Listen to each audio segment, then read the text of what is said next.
Shalom Aleichem. My name is Shimon Semp from Muncie, good friend with Yitzhak Meyer.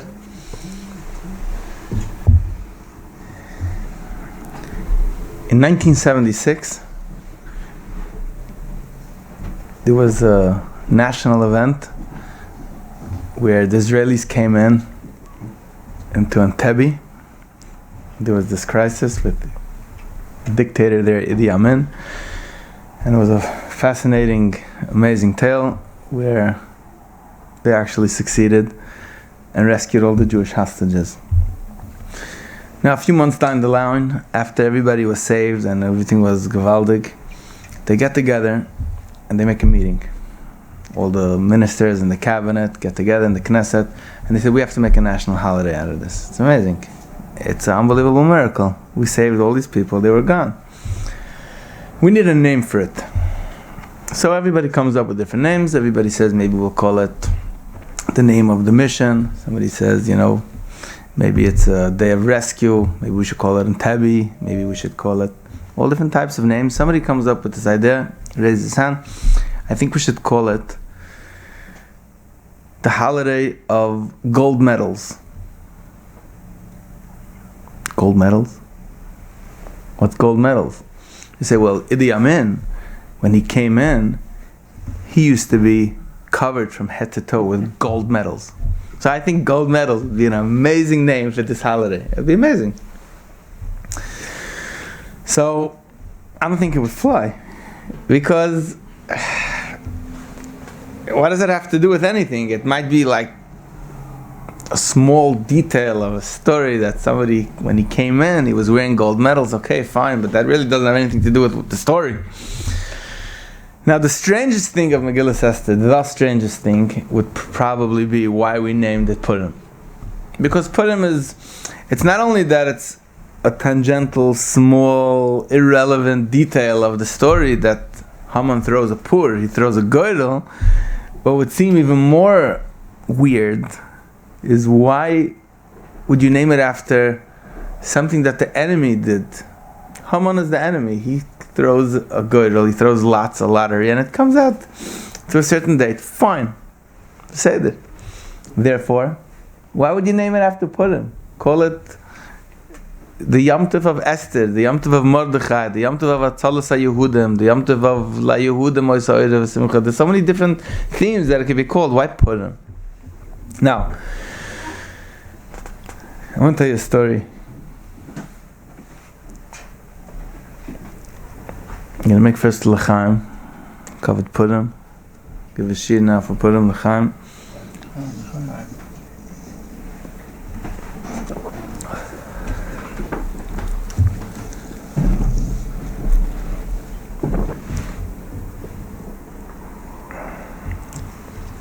I have a friend. His name is Yoeli Lebovich. Everybody knows him. He's a Batchen. Yoeli Lebovich, the Batchen. And one day we're sitting in the shul where we learn together, and he comes in and he's totally in seventh heaven. He's like ecstatic. What happened? He says, I was going hiking. There's a Rav Koenig over there, and he told them that they should go make his bodhidas. They went out into the forest, and he's going there on this like little walk hike, and he's talking to Hashem. He sits down on this rock. He tries to talk to Hashem. If anybody ever tried to make his bodhidas, it's not so simple. It doesn't go as straightforward as it seems. It's difficult to strike a conversation with a power that you know exists, but it's not actually really in front of you, and it's really uncomfortable. And as he's sitting there, he sees a stick in front of him. And this stick is covered with leaves, and it's like growing mold. The branches, the bark is starting to peel, and it looks like it's decaying. And he's looking at the stick, and he tells me he thinks to himself, this stick is a nebuch. It's a rachmanot, it's a rachman is the stick. It's a really sad, sorry stick. Useless, basically. It's dead, gone. He picks up the stick, and the bark just like falls off. It was in that state, and it was from that type of wood, in that condition, that it just fell off. The bark just peeled off, and beneath it was this gorgeous, straight stick. And he brought the stick into a really gorgeous, straight, beautiful, like a piece of furniture. It looked like it was a polished piece of furniture, like a really elegant stick. And he looks at the stick and he says, hey, you'd be a pretty cool walking stick. You're actually a beautiful stick underneath all of that chazarai. So he takes the stick and he starts walking. And as he's walking, he has to itch his back. His back's starting to scratch. So he looks at the stick and he scratches his back. It was a nice long stick. And he says, it's not only that you're a beautiful stick, you're also a back scratcher. Okay, cool. He walks a little further, and now he has his beautiful back scratching stick. Gets back to the car, and Yeli knows a little beats, and he starts drumming with the stick. And he says, "Hey, this stick's also a drummer too." And then he looks at it and he says, "You're not only a drummer, you're also like an uplifter. You uplift people's spirits." Okay. So anyway, he gets back into the car, comes back into shul, where we're sitting, and he tells us the whole story of the stick, and everybody was like all tuned in, and we're going gaga with the thing. And then he says to the stick, he says, you're not only a back scratching, you're not only a walking, back scratching, drumming, uplifting stick, you're an inspirational stick too. You're actually full of inspiration. Look how many people you inspire. So that was the story of the stick. Now I like the story because it's just a stick, but it's the story that you make about the stick that gives us so much meaning, and it's that same stupid little stick that suddenly becomes full of meaning and it has a message. Now, when we were little children, we were taught Megillas Esther, and that's probably one of the greatest tragedies of all time, that we think we know the story. And when we come into shul, we open up Megillas Esther, we actually listen to the story, we know the story, it's repeat already, already 37 times, 57 times, 67, I know the story, it's a nice story, it's gewaldig. I don't like the smell of the gunpowder from the party snappers, but it's okay, the graggers, it's fine, Hamatash, not good. But to be honest between me and you, when you get to the last 15 minutes of Megillah, we fasted Tanas Esther, you get to that last 15 minutes, after they hang Haman, the thought sometimes creeps into my mind at least, that it would have been nice if we could just, let's cut it here. Let's cut it. They hung up Haman. Whoa! Gegangen. No, another 3 chapters at the end of the Megillah. And these 3 chapters just go on and on about details about the messengers came here and there, and they made this decree and that decree, and who they hung up and how they split the spoil. No, they didn't take any of the money, and exactly what happened. And then at the end it finishes with a tax that Achashverosh made. And it's like, it's overkill, The story was nice. And then everybody knows the Holy Baal Shem Tov came and he said, Klakoyre Megillah lemafreya lo yotzo. It's a Mishnah. The Mishnah says anybody who reads the Megillah backwards, the Mafreya, backwards, lo yatzo. He doesn't fulfill his obligation. And the Baal Shem Tov asked, what? He doesn't ask it, but that's the question if you get it. Like, which person in his right mind would take a Megillah and read it backwards? Like, why would someone do such a thing? Why would somebody take a Megillah, like it's like taking a Chumash and starting to read it? I'm not sure if it means each word backwards or maybe the psukim backwards. What does it mean? Who reads the Megillah backwards? So, the Holy Baal Shem Tov said that it's a fundamental truth in life. It's a concept. Anybody who reads the Megillah, lemafreya, as if it's a story that happened years ago, it's an ancient tale that happened in our past, lo yatzo. But lo yatzo has 2 meanings. Lo yatzo means, lo yatzo, you didn't fulfill your obligation. Lo yatzo also means, or may mean, lo yatzo means you won't go out. Every person is in certain situations. You can be stuck. You can have a certain way of thinking. You could be in a predicament. Says the Baal Shem Tov, if you're going to read the Megillah as if it's an ancient story that happened in the past, lo yatzo, you won't leave your situation. You're going to stay stuck exactly where you are. You're going to remain status quo. You won't leave. It's like we opened up the door. You were in a prison. The door one day swings open, and you're just going to remain where you are. You're not going to get it, and you're not going to take the coup and leave. And you start wondering, So if we're reading this Megillah again and again, and Chazal tell us that if you miss even one word of the Megillah, you're not Yoitze. If you read it backwards, you're not Yoitze. It has to be read a certain way. You have to start getting there's more to the story. It's not only a stick that's lying on the floor. The stick is a beautiful stick. It's a back-scratching stick. It's a walking stick. It's an uplifting stick. It's an inspirational stick. There's a lot more to the story. And let's explore the story a little. And first, let's take a few questions. Let's go to a few questions. And I'm just asking you if you can just come along on a long journey on exploring the Megillah in a new way. Now, a lot of the information that I'm going to be sharing with you, a lot of it comes from the Malbim. A lot of it comes from, there's a Rabbi David Foreman that I got a lot of information from him, plus splattering from all different places in Chassidus and all different Makoros. Now, imagine we're going to explore now Esther. Imagine you're Esther. I'd like to ask you a few questions about Esther. If you're a representative in the king's palace, you end up in the king's palace. I have two questions I want to ask you.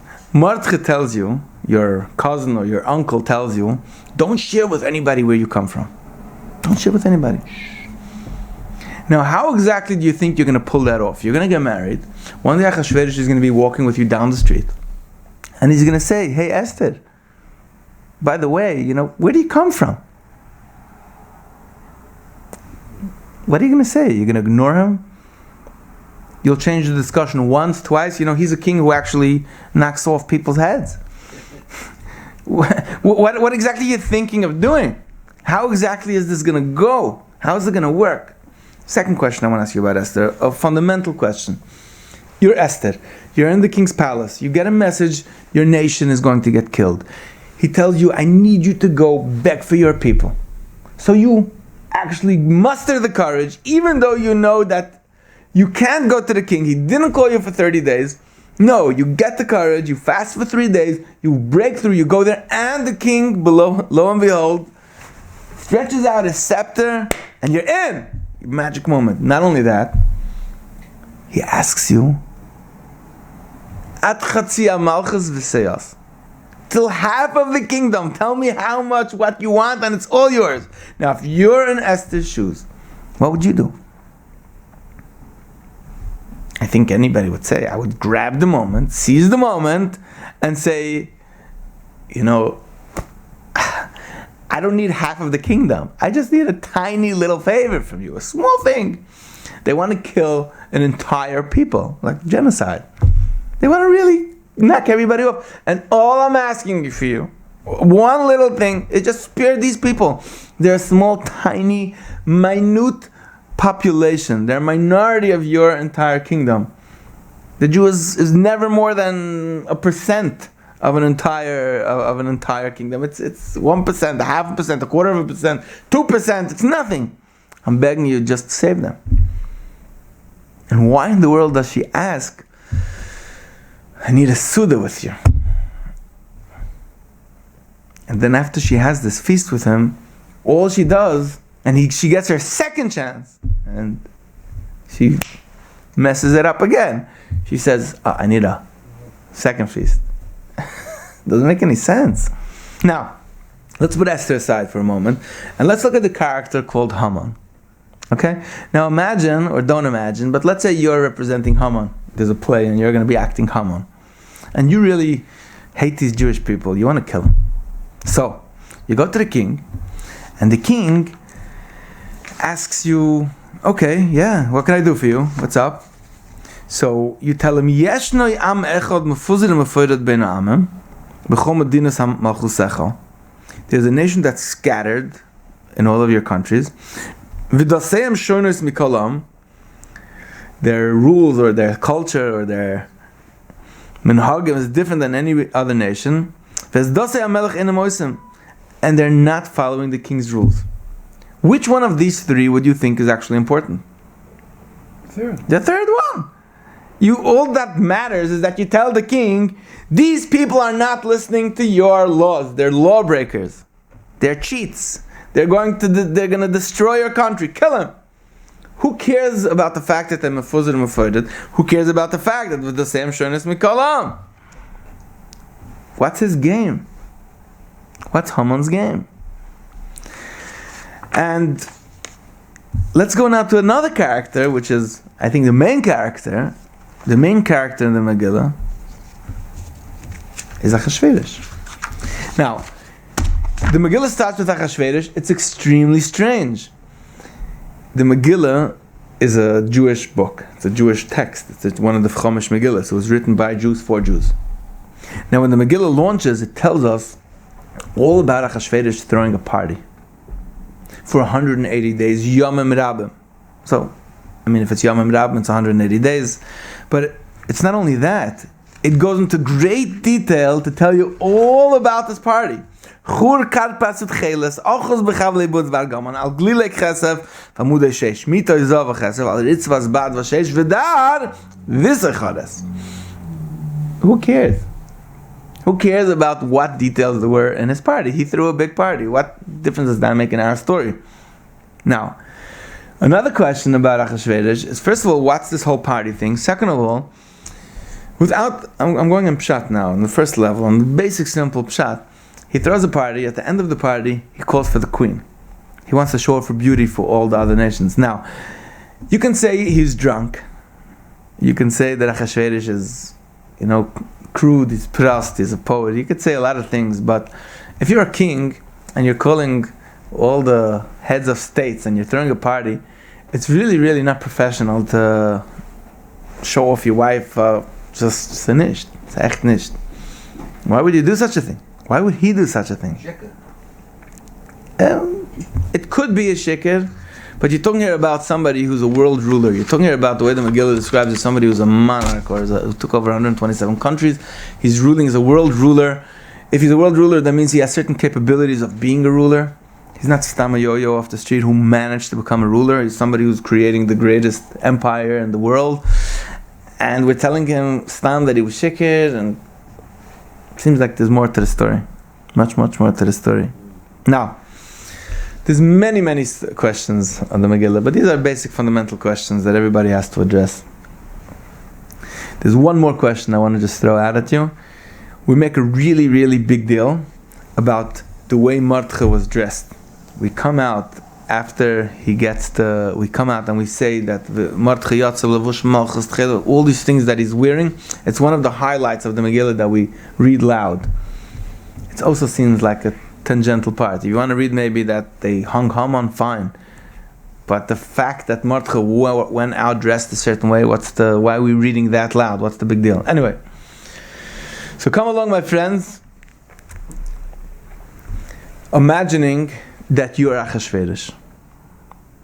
Now, if you're Achashverosh and you suddenly took over an empire of 127 provinces, what would be your greatest concern? What would be your biggest issue? Imagine yourself in Achashverosh's shoes. What would be your biggest concern? To control the whole... Exactly. I would say that the greatest concern is, how do you control 127 countries? How do you keep control of such a tremendous, humongous empire? Now, got one thing. There's no communication. There's no internet, there's no cars, there's no trains, there's no fax machines, there's nothing. How do you control? By the time you find out that country number 107 rebelled against you, number 13 is long gone. You can't have an army that can control by force 127 countries. It doesn't work. Now, if I would be Achashverosh and I would be in his shoes, I would have to be wondering of a strategy that I can employ that would solve all of my problems. I need a massive technique of how I could control everything. So Achashverosh came up with that technique. The Malbim talks about it. He came up with a strategy. His strategy was, he realized, I can't control everybody by force.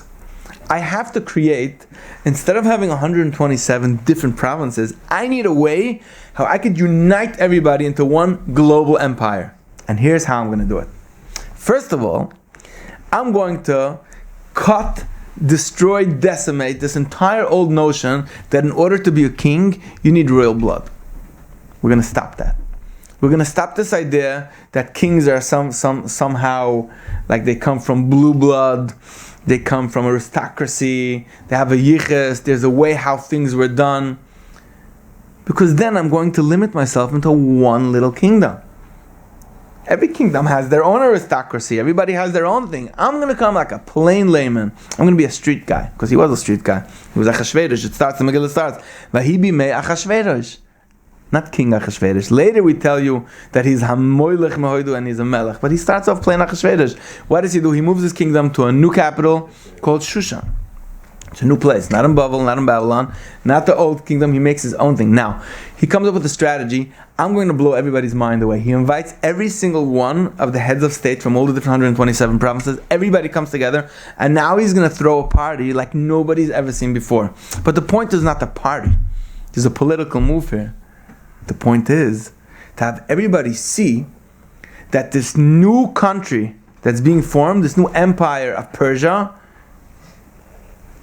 it's the most mega, powerful, superpower that the world's ever seen.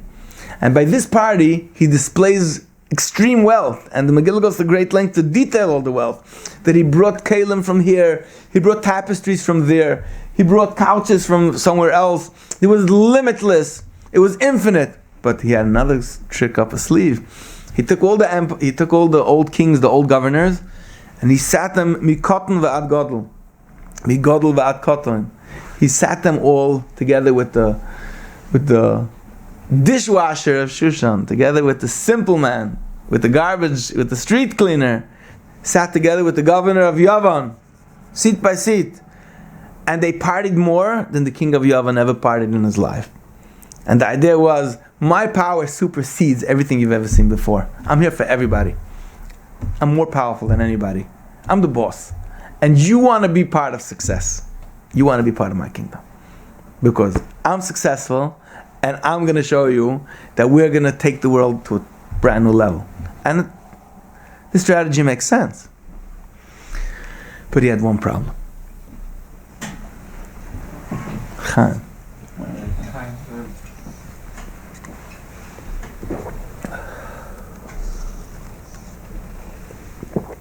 His problem was that he is the king. But if you ever play chess, there's a king and a queen. Now the king is the embodiment, the power of the male force of this kingdom, but he also needs a queen who's going to represent all the women of his kingdom. Now his little issue was, and that's if you look into the Malbim, he talks about it at length, he had this small little issue that Vashti did come from royal blood. Vashti is from aristocracy. She's from Nebuchadnezzar. She's somebody. She's from the old school where it believes that blue blood is important. But he needs a queen that represents everybody universally. He needs a queen that's going to be the mother Persia, that's going to unite everybody. He needs a queen that's everybody's queen, equally. Now, when he calls Vashti to come, it's not only that he wants to show her off. He may have been drunk and he may have been prude, but he had a strategy. He wanted that his queen should come and represent everybody equally. So he called her and he wanted to put the crown on in front of everybody, the crown on her, that everyone should see that she is part of his new empire and represents everybody, equality for all, for the people, by the people. But she doesn't go for it. She doesn't buy it. She fights it. And she says no. So, once you put it in that context, he really had no choice. She had to go. It wasn't only about her refusal of not to go, it was her refusal to buy into his strategy, into his united kingdom. Why naked though? That's a medrash. That's not Pashup Pshat. That's not Pashup Pshat. I'm going Pashup Pshat. Pashup Pshat, that's all madrashim. But simple Pshat is, he just wanted to bring her, to put a crown on her, to show off that she's a queen for everybody. Now, all these madrashim have meaning and multiple layers of meaning, but sticking to simple Pshat. So she had to go. She had to go. There was no choice about it. So, she gets killed. Now, come along one next step. What does he do next? He goes and he speaks. Now, this Pshat, it's a lot of it is based on the Malbim, but Rabbi David Foreman, he articulates it a little better or different. Now, if you go into the next level, what happens to Megillah? He goes Achashverosh to Ne'orei HaMelech. He goes to the street boys, to his Misharsim. Heshikinglich, as they call him. And he asks them, so who should be the new queen? And they give him advice. And they actually give him really sound advice. They tell him, you have to go find a queen, not from some highfalutin, powerful, aristocratic sources. We need you to find a queen, a street girl, a regular girl. Because you need a street girl that's going to be across the board for everybody. So give everybody the opportunity. And that's going to embody that you found a woman that's everybody's woman, Miss Anonymous. So he goes out there, and they give it out that proclamation. Now, when you come back to Mordechai telling Esther, don't tell anybody where you come from, it has a whole new meaning. When he said, don't tell anybody where you come from, what he was really telling her was, don't tell anybody that you represent any specific nation. The king is looking for a Miss Anonymous. He's looking for a girl that's going to represent everybody equally. And if you're going to put yourself out there that you represent a certain nation, that you're Japanese, then they're not going to take you. Because you're missing the whole point. So Esther doesn't tell anybody in the Megillas Esther. She doesn't say where she comes from. So of course they fall in love with her. Not because the Gemara debates also, was she beautiful, wasn't she beautiful?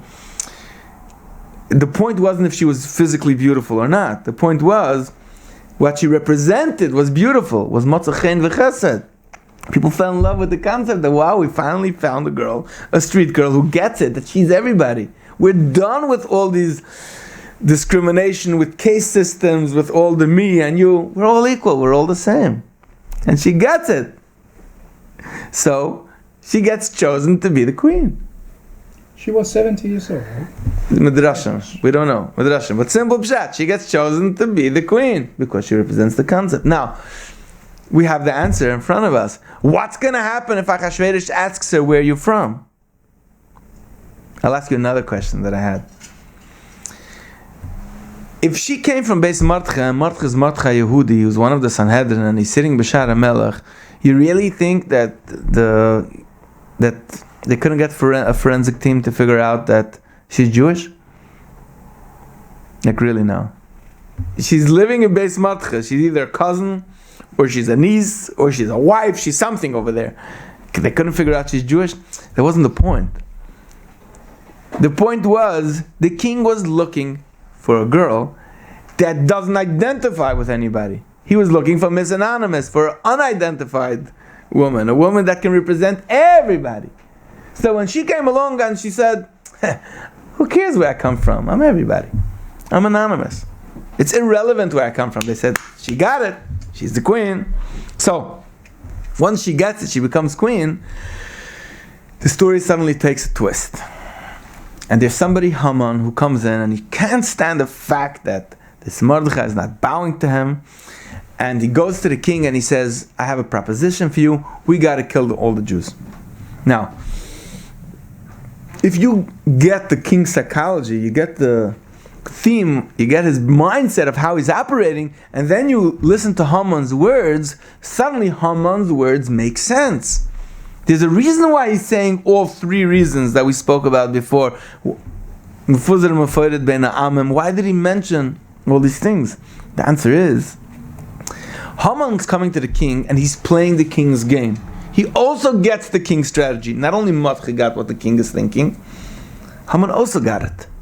But he used it from a different perspective. He says for the king, you want a unified kingdom, right? You want everyone to be equal. Let me tell you something. There's a virus, an unsolvable virus in the kingdom. Now this virus are Jews. And now let me tell you why. Because Jews, at that point in time, don't have a geographic location to call home. They were exiled. They were thrown out of their homeland. Now, every country, I have no issue with them having certain cultures and certain rules and certain ways of doing things, because everybody knows that a country is about boundaries, it's about culture, it's about the geography. But these people, they're all over the place. Now, usually when people are all over the place, they assimilate. But these people don't assimilate. They stick to their own way of thinking. So they're mefuzar and mefored ben amim. They're all over the place. With the same shoyness mikalam, they think differently. They're different than all other people. Their mindset is different. Their brains operate differently. They have a reason to keep on to some old ancient teachings and customs that don't exist in the region where they live, and therefore they're going to destroy the kingdom. They don't follow the king's rules. So he wasn't saying three separate things. He was just explaining to the king why the Jew was going to destroy his vision of a unified kingdom. And if you listen to him, he's actually saying something really logical. He's talking sense. So what does the king do? And that's also one of the questions that people ask. So, Stam, you say that, okay, these people are on the way, you take off your ring. You take off your ring because the ring represents the kingdom. And it becomes a fight between these people are against the kingdom. They're actually a foe for the kingdom. They have to be eradicated. This virus has to be deleted. So he gives them the ring. And they come out with a decree to kill the Jew. Now, once we get this whole idea, we go on the story, and suddenly the lights turn on. And we chap that when Mordechai tells Esther, hey Esther, he sends a note to Esther. He says, Esther, you have to go to the king and you have to beg him to save your people. Now, if you're Esther and you hear that you have to go save your people, what would you be thinking? What would you be thinking? If Mordechai tells you to go to the king and beg for your people, I have to get to the king. I have to get to the king. Now, once I'm going to get to the king, she's thinking, I can't go to the king and beg for my people. If I beg for my people, then I'm gone. I'm done. I'm a scammer. I only got in here because I'm misanonymous. If I go in and I say, by the way, king, actually, I am a Jew. And I need you to save my people. The king says, my people? Didn't I kill Vashti because she was busy with my people? I thought you're misanonymous. You're a scammer. You're a scammer. You're a liar. I took you on the notion that you're going to be for everybody. For the people, she the people. Not she's a Jew protecting her people. Now, if you look at the Megillah from that perspective, suddenly you realize that where the greatest tension of the Megillah happens? Where's the stuck point of the Megillah? Right there. That's where the Megillah gets really hot. When Esther is told by Mordechai that she has to go to the king. Now, if I would be Esther, I would have a double trip.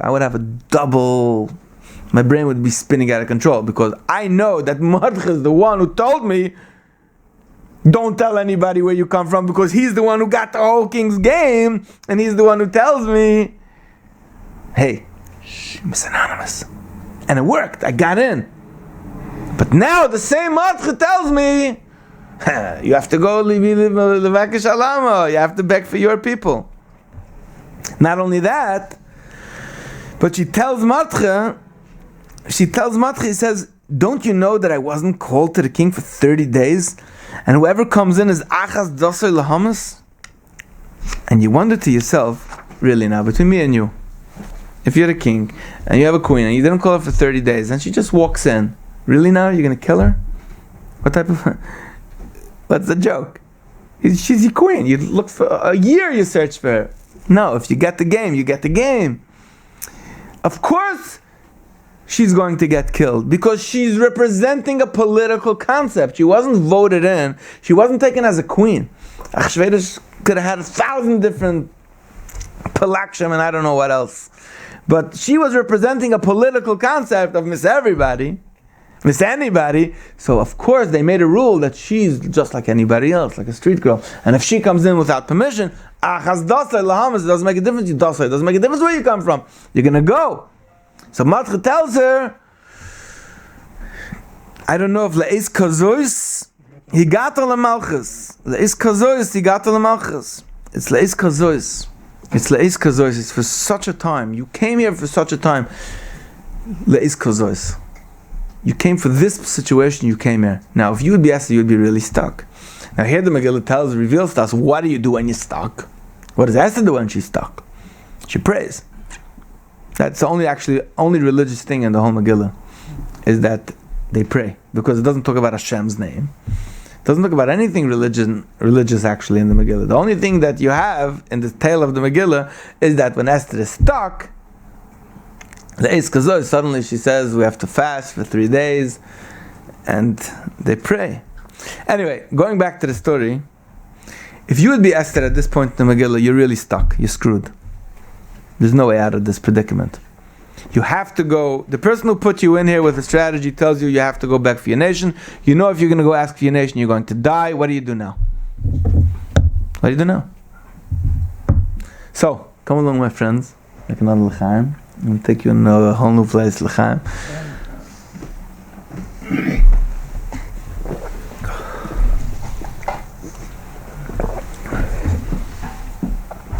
So here, until now, we peeled off one layer of the stick. That means the old Megillah stick, we took off one layer of Pshat. One layer. And we came to this place of realizing that there's a strategy. Achashverosh actually had a wise strategy. Haman is saying something that makes sense. Mordechai is playing the game good. And now we come to a place where Esther is stuck. Now, come on to a new level, a new layer in Pshat, a new layer of understanding. I want to tell you a story. There's a Chassidish, Hungarian story, English story, that was Ir Leruv once met. There was a Ruv, I think, from Arad. Two English Rabbonim, they met. And I think the story goes that Ir Leruv was davening, they were davening Shachris, and Ir Leruv took off his tefillin, his Rashi tefillin in the middle of davening. I don't know at what point, and he put on Rabbeinu Tam's. And this Ruv from Arad, a different Hungarian town, in the middle of davening, says, Ni, what are you doing? So he says, my Zaydist, my grandparents, that's the way my grandparents, my forefathers did it, that they took off the Rashi tefillin, they put on thing, even though la'alocha it's a shayla when you're supposed to take off the tefillin, put on the tefillin, but he said that's the way my grandparents did. So he said, Haim Rishuam. Wow. Haim Rishuam. So Ir Leruv hears that his grandparents are Rishuam, that they're evil people.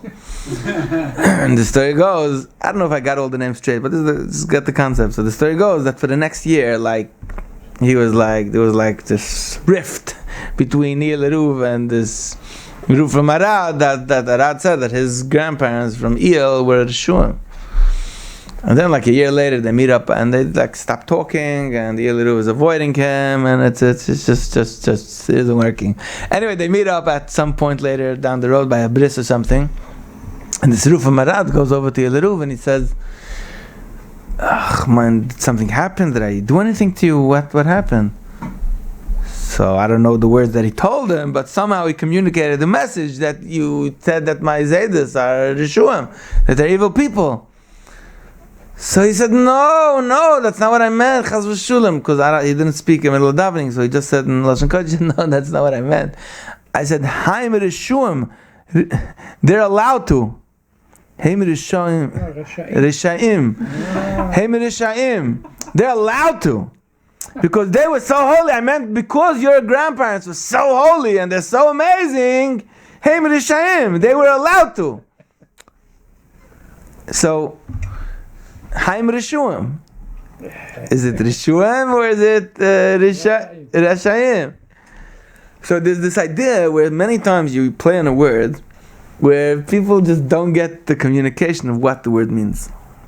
It happens. It happens every day. It happens all the time. Now, if you look into the Megillah, you find a fascinating wordplay where somebody says a word that can have multiple interpretations.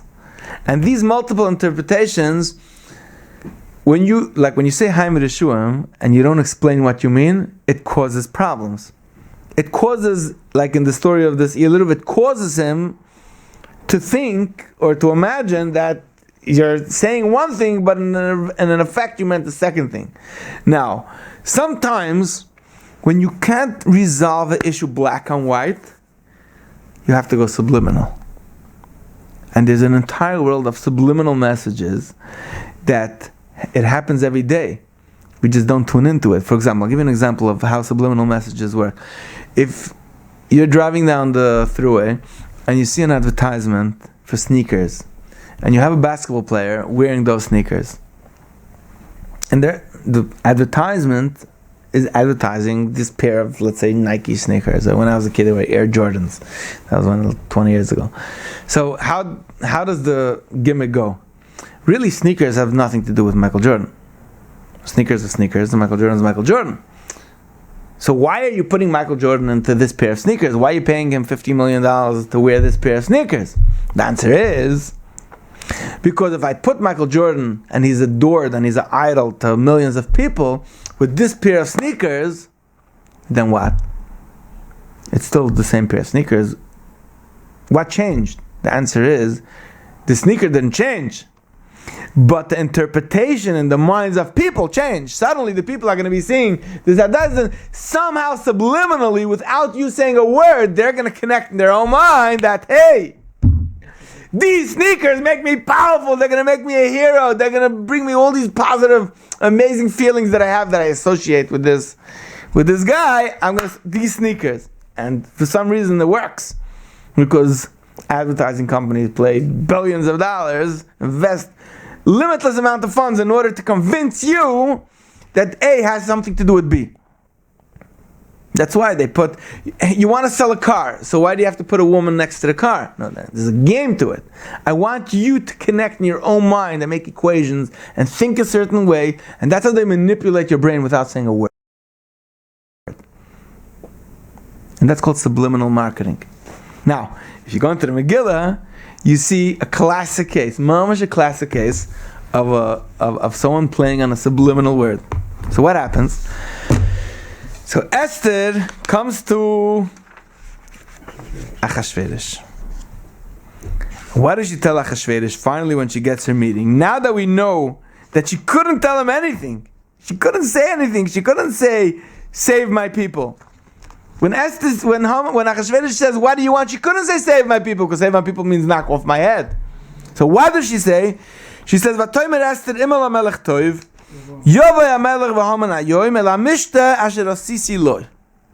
to the feast. Now let's go into the word. Let's zoom into a word and tell me what it means. To the feast which I made. What does loy mean?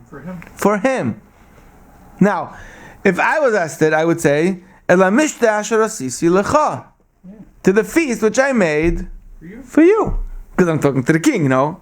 Now, when I go and I tell Achashverosh, unexpectedly, Haman and the king should come, Achashverosh's brain starts thinking. And Rashi says this. He starts thinking, why is she calling Haman to my mishta? If you want a romantic evening with me, then okay, I'm game. But don't call Haman. Now, if you look at the word that's Asher Asisi Loi, what does it mean for which I made for him? What does the word him mean? Him has a double meaning. Either him could mean for him, for Achashverosh, right? Or him could mean for the feast which I made for Haman. But she didn't really say anything. All she did is play on a word which I made for him. But she doesn't say who him means. Now, Achashverosh's brain is now on a subliminal trip, where he is making his own interpretations, like Haman Rishayim. He's interpreting Haman Rishayim. Oh, he means to say, she means, but I can't actually say it. I can't actually ask her, hey, you have anything to do with Haman? No, we don't ask that. We don't do that. We don't go there. But in his mind, Rashi says, she implanted a seed where he's thinking, maybe there's something going on between Haman and Esther. Hey, dangerous. Now, if you go further in the story, they come to the Suda, right? What is he asking by the Suda? But the second Suda, she says, what's the lashon? Asher sisi lohem. Instead of lo, it turns into lohem. By the second meal, she asks again. For the second feast, she asks again for a feast. What did she say? For the feast which I'm going to make, lohem. Who's lohem? First it was loi. First maybe Achashverosh is thinking maybe Esther has something to do with Haman. And then it says the feast which I made lahem for them. Hey, I don't know, a few more guys out there. Lahem, I don't know. Who's this lahem? A few more guys out there. I don't know, dangerous. Anyway, now, if you followed this subliminal trip that Achashverosh is on now, if you were Achashverosh, if I was Achashverosh, it works. And Rashi also says it's Balayla hu nadadosh nasa melech. That night, of course he couldn't sleep. Not that when we read the Megillah as children, we said, oh, just by the way, the new part of the story, one night he just couldn't sleep. No. That night he couldn't sleep. Because he's stuck on a trip in his brain thinking all different types of paranoia. You know, the paranoia is setting in. What's going on here? He's going out of control. So, he can't sleep. But there's another person who can't sleep. There are two sleepless people up that night. Who's the second sleepless person? Haman. Haman can't either sleep. Why? Because Haman is on his own subliminal. He's on his own trip. He's in his brain. He's an egoist. He's a guy who wants to destroy the Jews. He's playing the king's brain, that he's on the king's side, that he wants to kill the Jew for the king's benefit. Really, what's going on is he wants to kill Matcha because Matcha is not bowing to him. So he wants to settle a score with Matcha. So he's also... Now suddenly, he gets invited to the king with the queen. He's not thinking in any terms of him having any connection with Esther. He's just thinking in terms of power, that life is good. I'm in. So he's all excited that now he has his opportunity that he can make his gallows. Because he never told the king he has an issue with Matcha. He said he has an issue with the Jews. It's them Jews.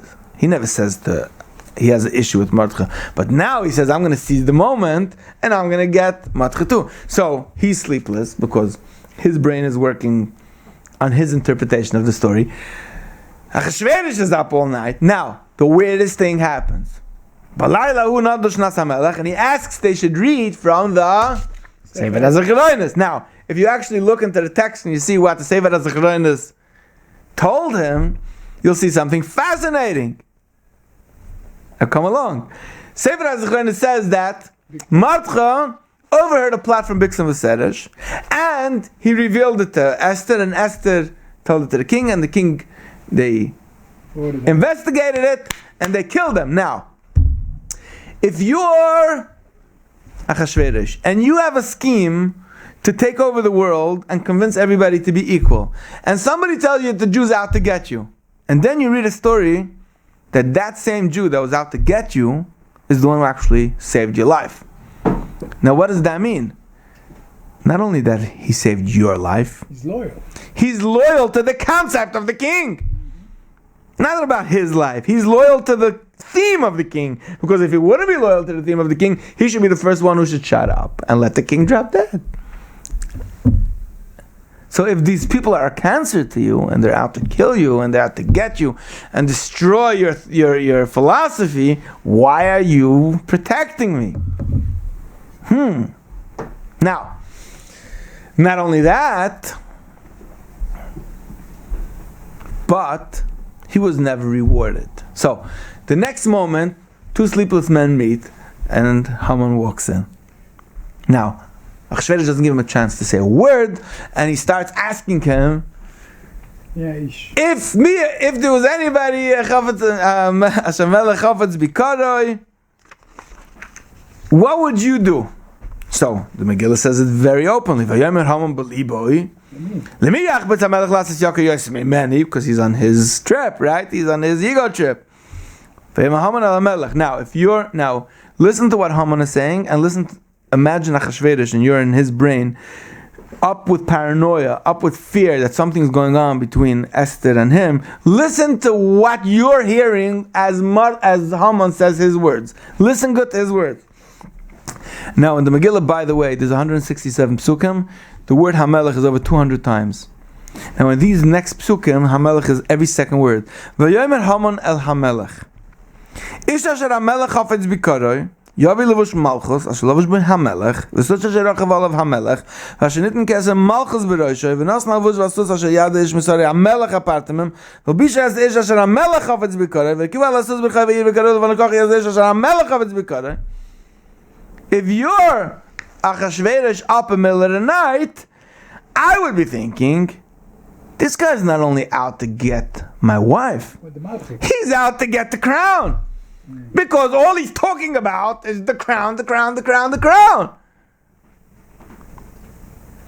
So this trip, the seed that Esther plants into his mind, this lie, with one word lie, sets him off on a racket. His brain's out of control. His little loudspeaker in the back of his mind is going off out of control. And it's concocting all type of conspiracy theories. And he's wild, he's mad now. And there wasn't Xanax back in those days. So what does he do? He says in his mind, I don't know. But first, Haman, we got to bust his bubble a little. First of all, we got to take him down. This guy's out of control. So he says, I have a great idea. I think you should be the one who should take Kachas Levosha, Kasha Di Barta, and put Mordechai Yehudi, who actually did stick up for me, for my idea. Not like you. I'm not sure about what you're selling me about the Jews. I'm not so sure anymore. I don't know. Doubtful. But Mordechai, no, he saved me. So you take him around on a little ride. Now when it says he comes home, V'yashav Mordechai Shar HaMelech V'hamon Nitchaf El Beisei Ovel V'chafur Roish.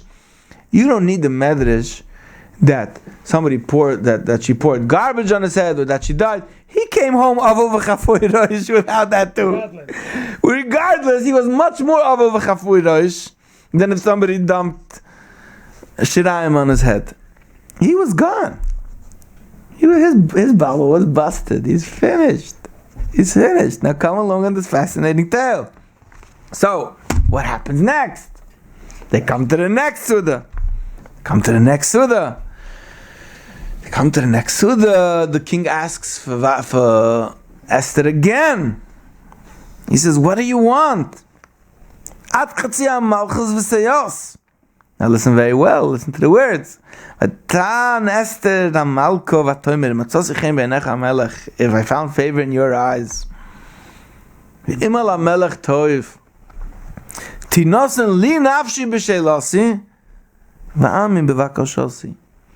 now, if you're Esther and you were put on a mission to save the Jewish people, you say, Ami bevakashasi, save my people. But once you get the whole game and you're following the whole train, you get what's going on. She couldn't ask for Ami bevakashasi. She says, Tenli nafshi b'sheilasi. Now that she created in his mind this fear that Haman is out to get him, she says, save me as the queen. Because he's really interested in saving his queen now, because he thinks somebody's out to get her. V'ami b'vakashasi. Secondary. The headline says there's a plot against the queen. Secondary, by the way, Ami b'vakashasi. Lass mich reden wegen, weißt du?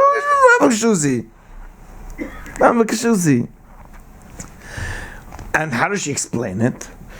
And she says one of the weirdest psukim ever. It says, Kinim kadnu ani v'ami, we were sold. As if selling here has anything to do with the story. If you would have sold us for slaves, I would have been quiet. Now, what happens next?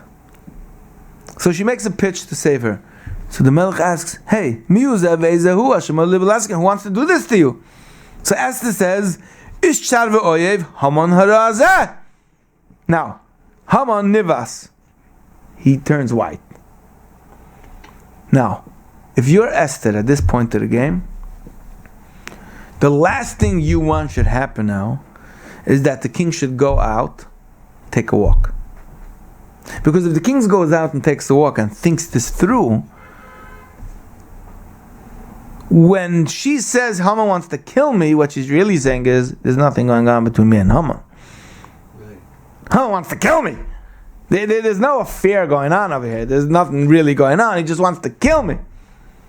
So really, you busted the whole subliminal message, the whole lie. You cool off, by the way. You cool off. It's like, oh, so he's not out to take you away. He wants to kill you? Why does he want to kill you? He said he wants to kill you? No, he wants to kill your people. Okay, I mean, well, technically, if she would have shut up, she would have been quiet, she would have never gotten killed, because nobody knows she's a Jew, officially, right? Now, even if they would say, I'm sure they would give her a pass. They would give her like a blue card, you're good to go. Haman didn't really want to kill her. She's technically part of the Jewish people, therefore, if there's going to be a decree against them, then theoretically, she's part of them.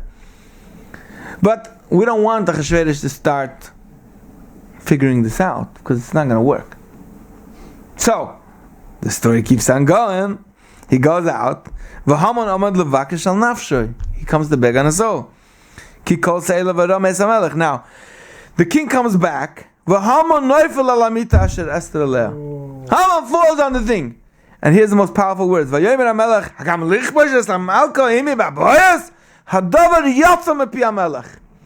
words Hadavar Yatsa Mipi HaMelech mean? It slipped out of his mouth. The word slipped out of his mouth. Hadavar Yatsa Mipi HaMelech. You know why it's Yatsa Mipi HaMelech? Because it's subconscious. When it's subconscious, words slip out of your mouth. Logically, it made no sense. She just said, you want to kill me. You just said that he wants to kill you. So he's not out to be lichbosh es hamalka. But in his mind of continuous swirling thoughts where his loudspeaker is going off that the king is feeling threatened that Haman wants to come and get his queen, and she says he wants to kill me and he wants to protect his queen, and then he goes out to cool off and he comes back and he sees he's on the bed. He says, I'm lichbosh. You know what lichbosh means? Conquer. Conquer! You want to conquer? Conquer you use when you want to conquer land, when you want to conquer a king. Achashverosh know what conquering means. You know what the word lichbosh meant. He says, you want to conquer my queen? In the back of his mind it's reading, you want to conquer my crown? You gotta go. So what happens next? And suddenly Charvoino Zacher Latoiv shows up, and he just offers a nice tidbit piece of information. He says, by the way, Mardcha is the guy Ashadibet Toiv HaMelech. You know, Mardcha Ashadibet Toiv HaMelech. He's from your people. He believes in your real theme. And Haman built Gevoya Chamishim Amma, and he says, hang him. Remember when I was in yeshiva, they used to clap over here. They used to say, this Haman, they used to clap. Now, it sounds like if you would ask me, here's where the Megillah finishes, right? Everyone should go home, eat Haman Tashna. They hung up Haman, game over. Right? Wrong. Because if you follow the story until now, then you realize that the fact that they hung up Haman, Happy end. the fact that they hung up Haman is really nice, but it really didn't save the Jewish people. The Jewish people are still stuck. Even though Haman is hanging on the gallows, the decree to kill the Jewish people is still out there. It didn't work. The fact that she begged the king, save my nation, save my people, it didn't work. Achashverosh came through. He says, I'm going to stand for you, my queen. No one's going to take you away from me. I'm going to kill Haman. But the decree on the Jewish people, he moves on with his life. So she's stuck. And now is where the Megillah starts, in the last 3 chapters. Where everybody thinks it finished already, that's where it really begins. The last 3 chapters is where the Megillah actually begins. Where the strategy and the mind and the brain where it comes out. So what does he do? He kills Haman, gives Mardcha, gives him the ring, and here comes a very powerful pasuk in the Megillah. V'toisef Esther v'tedabel lifnei HaMelech. She falls before him, v'tipoy lifnei ragav. She falls before his feet. She falls down to his feet. V'teifk v'tischanen lo. She cries and she begs him. Very emotional. In the Megillah, also one of the few emotional places. Lahavet esrois Haman agogi vesmachshavta shechashav leyudim. Take away the decree that they made on the Jews. So you know what happens? Again, the king sticks out his scepter and he says, I'm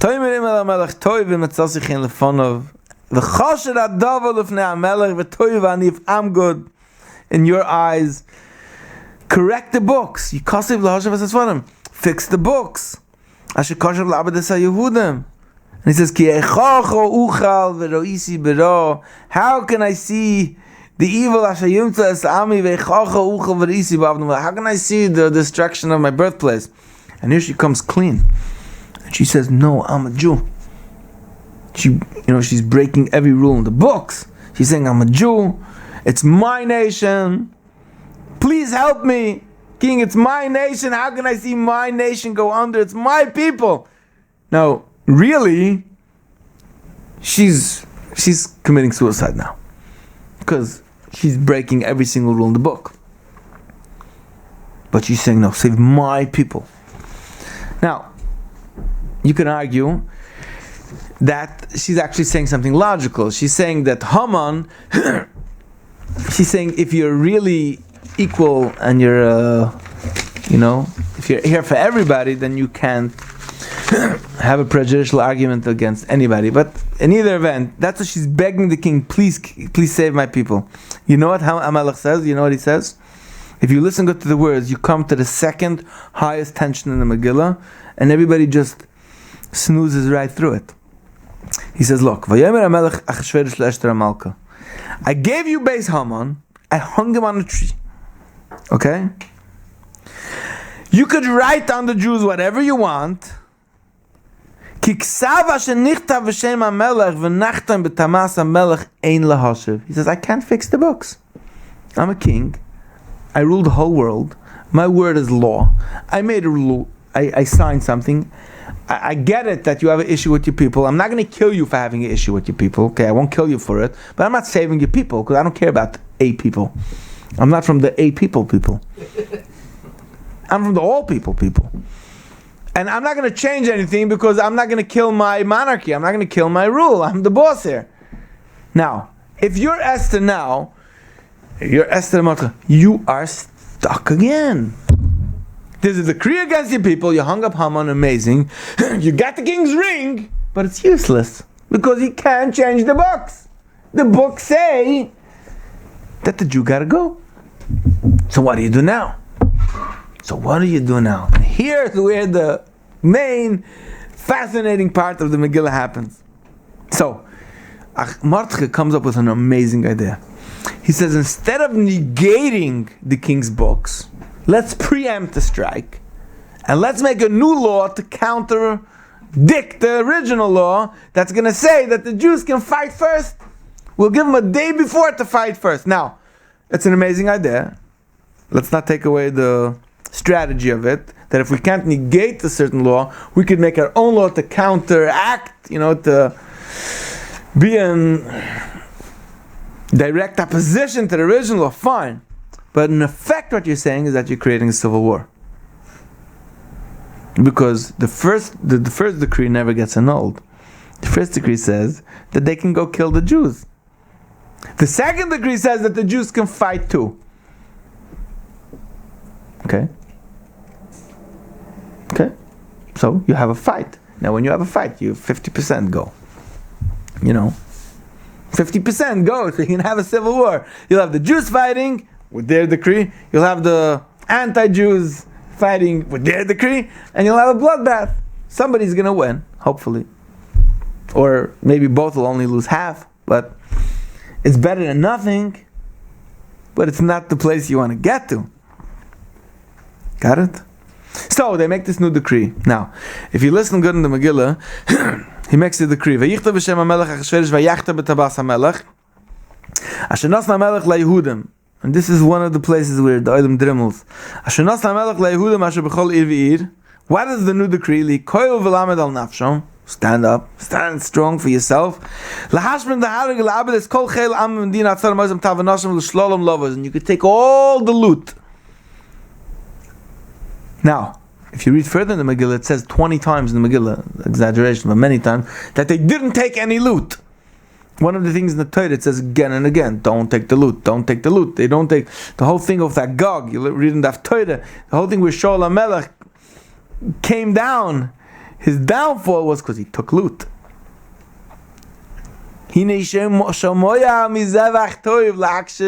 Hashem said, the Navi told him, I don't need loot, I don't want loot. And the Jews, it says again, they didn't take loot. But if they didn't take loot, so why does he say, make a decree that you can take the loot? And the answer is, now that you get it, you get it. That if there was a decree that all the Jews can get killed and you can take their loot, the second decree had to be of equal status. It had to be a fair fight. So they told the Jews, hey, we're going to make a fight here. They said they can kill you, now we can kill them, and we can take all the loot. It's a fair fight. And here is the key of the Megillah. And that's what we asked before. Why do we care and why do we read Hayu?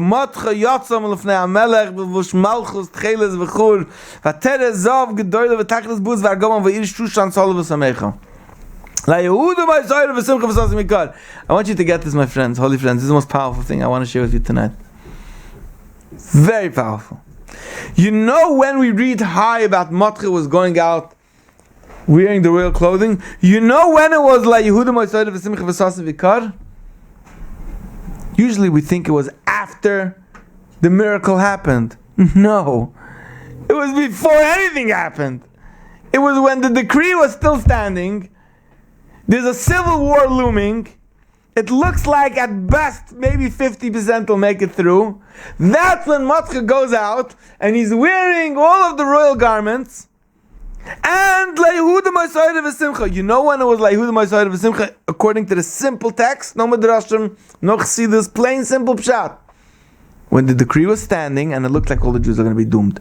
Every single Yidala was dancing with Mordechai as he goes out with royal clothing, and it's La Yehuda Ma'asayda V'Simcha. You know how powerful that is? You know what a powerful military strategy that is?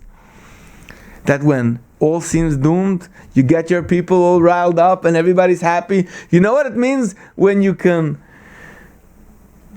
celebrate your victory feast before you even fought the battle? I once had this kid a father came from a Chassidish background and he went on his own path. And his son learns in the co-ed school. And he called me and he said that he wants to send his son to me for bar mitzvah lessons. That was a very sticky situation because his parents are like Chassidish Yidden with Kral de Kapayas, with the Streimel, and he's like half Machal Shabbos. And this kid goes to a co-ed school and there's going to be a bar mitzvah party which is going to be co-ed with Streimler. It was really messy.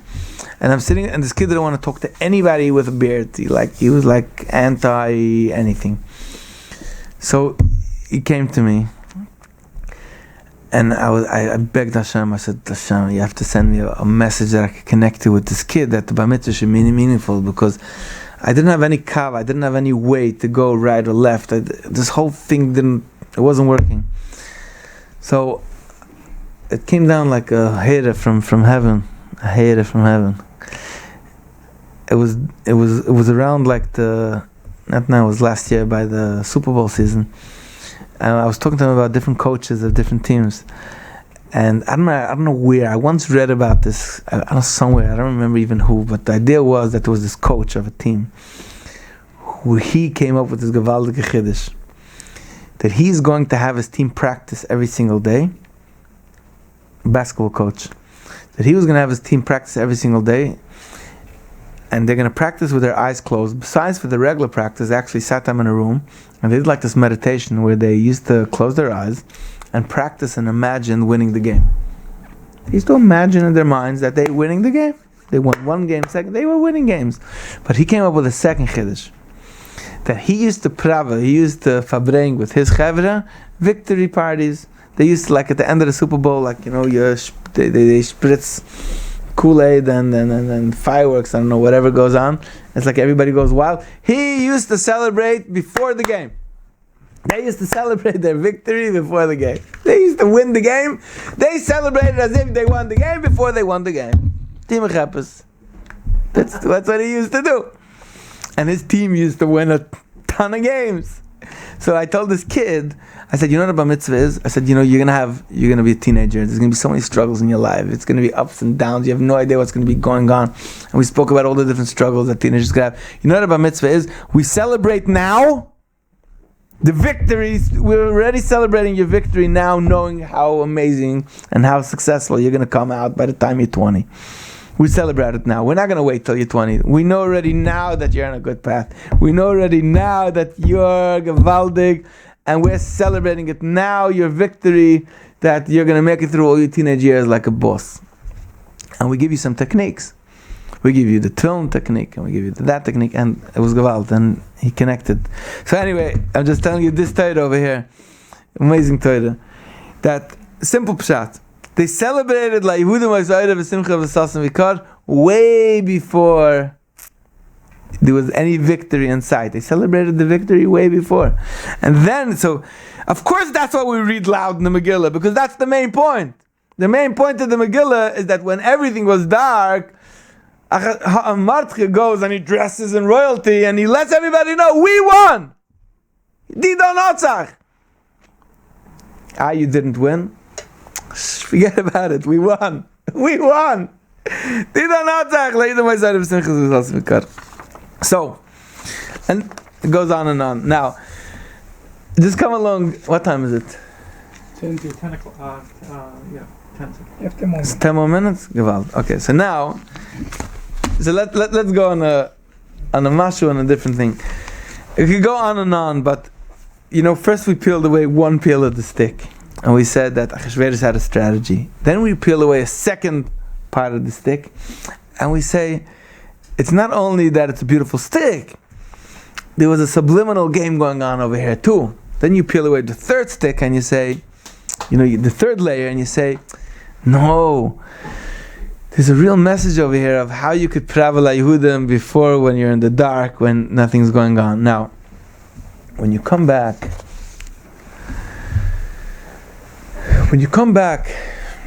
to the Torah of Baal Shem Tov, you start learning Chassidus. See, this is all pshat. This entire Torah, this is Malbim, this is Rabbi David Foreman, this is Rashi, this is all pshat.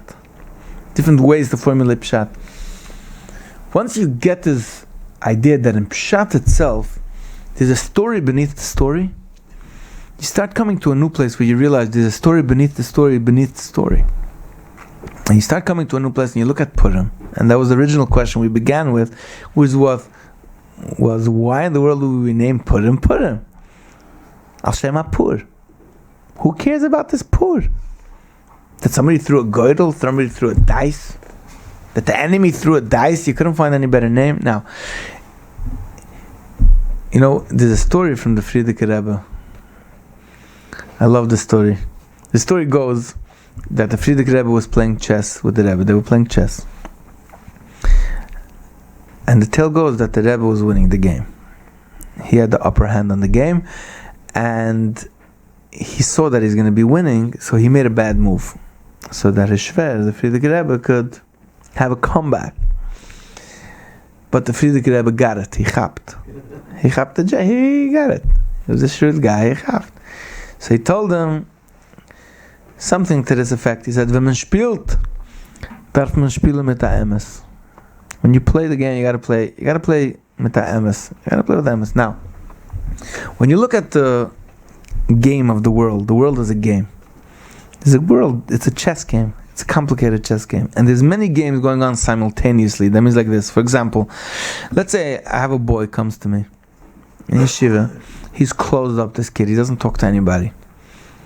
I know I have no way to get through to him. I know I have no way to open him up because he's closed up. He doesn't trust anybody, doesn't trust authority.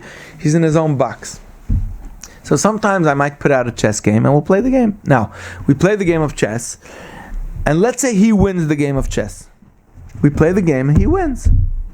So I ask you a question, my friends. Who won? Who won the chess game? If he wins the chess game, who won the chess game? He won the chess game. I won my chess game. I connected with him. So there's a dual chess game going on. There's one chess game going on between the chess game, but there's a game that he doesn't even know that's going on, a subliminal chess game going on, which is I want to connect with him. But in order for that chess game to work, that means if I tell him, oh, okay, you want to win the game? Okay, so I'm going to let your pawns become, all your pawns are going to become queens. Then I'm not going to win my game, he's not going to win his game. It doesn't work that way. There's multiple chess games going on. So if you look at the Megillah, there's multiple chess games. Now, when you look at a chess game, it's like this.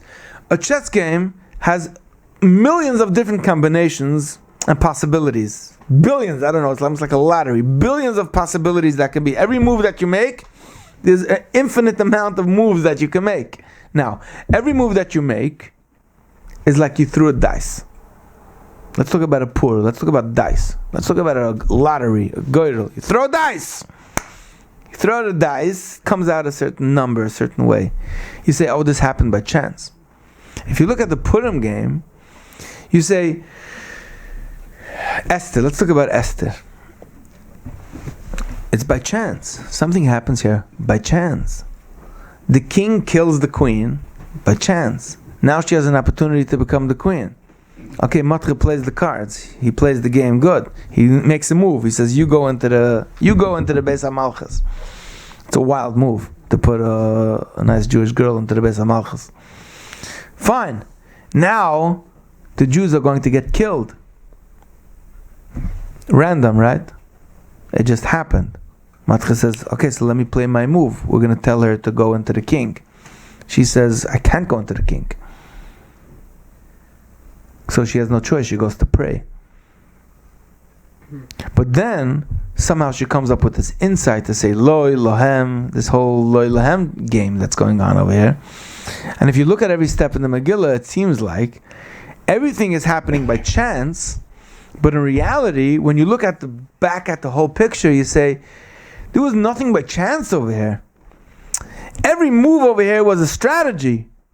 But somehow something connected all of these moves and created this amazing game where you see, you mamash experience God in it. You say, wow, if I look at the whole picture from the top down, if I go on top of the mountain, I look down at the Megillah story, I say, this is an unbelievable, crazy story. This is a story about a king who had this game going on with the Haman, with that, with Achashverosh, with this, with the Esther, with Mordechai, with Bixen V'Seresh, with Balai Lahu, with a strategy. And if you zoom into every detail, everybody says, no, there was a strategy that I did. It made sense. I can explain to you what I did. Achashverosh says, I can explain to you what I did. Haman says, I can explain to you what I did. Esther says, I can explain to you my dilemma. Mordechai says, I can explain to you my strategy. But when you look at the whole picture, you say, wow, this is a fascinating, amazing tale. So you know what happens? You start realizing there is no chance. No, but there is chance. So is there a pur or isn't there a pur? And the answer is that in life, it's the secret of life. It seems like random things get thrown your way. It seems like it's a pur. It seems like it's a girdle. It seems like it just happened that way. Situations come up. You didn't choose where you are. You didn't choose who you're born to. You didn't choose which yeshiva you're going to learn. You didn't choose your chavrusas, your siblings. You didn't choose physically how you're going to look. You didn't choose your mental. You didn't choose anything. You didn't choose you didn't choose. But then, as you look back at the whole story, I want to tell you a story. I'm going to finish with this story, my friends. I once went hiking in Seven Lakes, in Rockland County, Seven Lakes, went hiking. And I'm hiking down there, and it's like 98 degrees in the middle of the summer, and suddenly this red pickup truck pulls up. And I see this guy with long hair, Indiana plates. He comes out, and he says, walks right over to me, and I see on his hand, he has a big Semper Fidelis, Semper Fi tattoo. Anybody knows what Semper Fi means? Huh? My name is Semp, so I know what it means. Semper Fidelis is the slogan from the Marines. It means always faithful in Latin. Semper Fidelis is the Marine slogan. Semper Fidelis means always faithful. And if you ever see a bumper sticker, now you're going to notice it now that I told you. You're going to see bumper sticker Semper Fi, you know the guy's a Marine. So I see he has a big Semper Fi tattoo. Comes out, he walks straight over to me and he says, would you know any place here that's any quiet spot? I say, sure. Gegangen, I start walking with him. And I ask him his name is Dan, where's he's from, he's insurance, it was after a storm, before Sandy, there was another hurricane, he came by to do his insurance assessments, whatever. So I ask him where you're from, he says, he comes from Indiana, he just was in Kabul, 3 tours, he just came back from his 2nd or 3rd tour from Kabul in Afghanistan, going back a nice few years. How's your experience in Kabul? Horrible. The government screwed around with us. They promised us the stuff, didn't come through. It was Bush's war. It was wild. Okay, I listened to him. Finally, we're walking. I ask him, Dan, I want to ask you a question. Do you know who I represent, like who I am? I don't even know if he knew I'm a Jew. I don't even know. It was irrelevant to him. He didn't know. I said, I want to ask you a question. I walk here all the time. I go hiking. Nobody ever talks to me. They're very polite. Like you meet the goyim going down there, walking their dogs. They're like, "Hi, you're polite," but I don't know. I have a hard time connecting with them. There's like a barrier. Him, he had no problem. He just walked right over to me, and we connected. And I said, "Why do you have no issue just walking over to me and talking to me? You ever saw a guy like me wearing like a wool reckle 98 degrees with a lid on my head? With you ever saw people with lids on their head, 98 degrees walking wool thing?" Why do you just feel comfortable just walk over? So he says, listen, I come from a town in Indiana somewhere, some southern town. We grew up very right-wing Christian, and we believe that whoever doesn't believe in the Savior is gone, damned, doomed forever. When I came to boot camp, I was with 1,200 guys, and suddenly I found myself with Mexicans and Asians and blacks and Jews and whites and everything. And I learned very quickly that if I'm not going to get along with the guys, I'm not going to make it. Because, in boot camp, you have this black guy holding a rope and you're 50 feet in the air, and if you tell him a nice, smart remark about his skin color, it might be the last thing you ever said. You're not going to make it. So I learned, he tells me, that everyone's blood runs red. I learned everyone's blood runs red, and it doesn't really make a difference. And when I view people, I don't see skin color. I don't see how you dress. I see if you're a good guy or not. And doesn't make a difference to me. Okay. L'chaim. It was nice. So we keep on walking. We get to the top of the rock over there by the waterfall in the middle of 7 Lakes. And I said, Dan, I want to ask you a question. You told me before that your experience in Kabul was horrible. The government screwed you, the Marines, Bush's war. But would you have ever came to this concept that everyone's blood runs red, which allows you to walk between all people and all nations and get along with everybody? Would you have ever come to that realization without having gone through whatever you went through in the army? Would you have ever got to everyone's blood runs red without have gone through the experience you went through in the army? So we're sitting on top of this rock, and the water's flowing, and he was quiet for a very long time, a minute, long time. And finally he comes out of it, and he says, I never thought of it that way. And he was quiet again. And it was a very powerful experience because those dots were connecting in his mind. It was connecting that for a moment, he went on top of the mountain and he looked down and he saw in his own mind how what he thought was he was by mistake ended up in the army, and by mistake ended up in this miserable experience, and by mistake they messed him up, and by mistake they screwed him up, and he's living that misery, and he's cursing, and he's upset, and he's mad, and he's full of anger.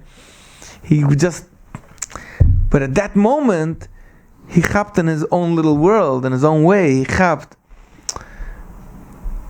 that it's all connected.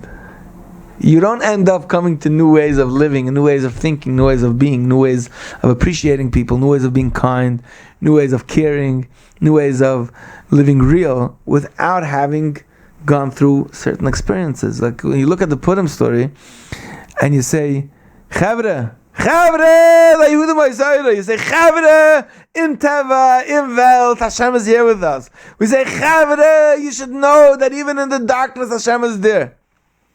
It doesn't happen stam.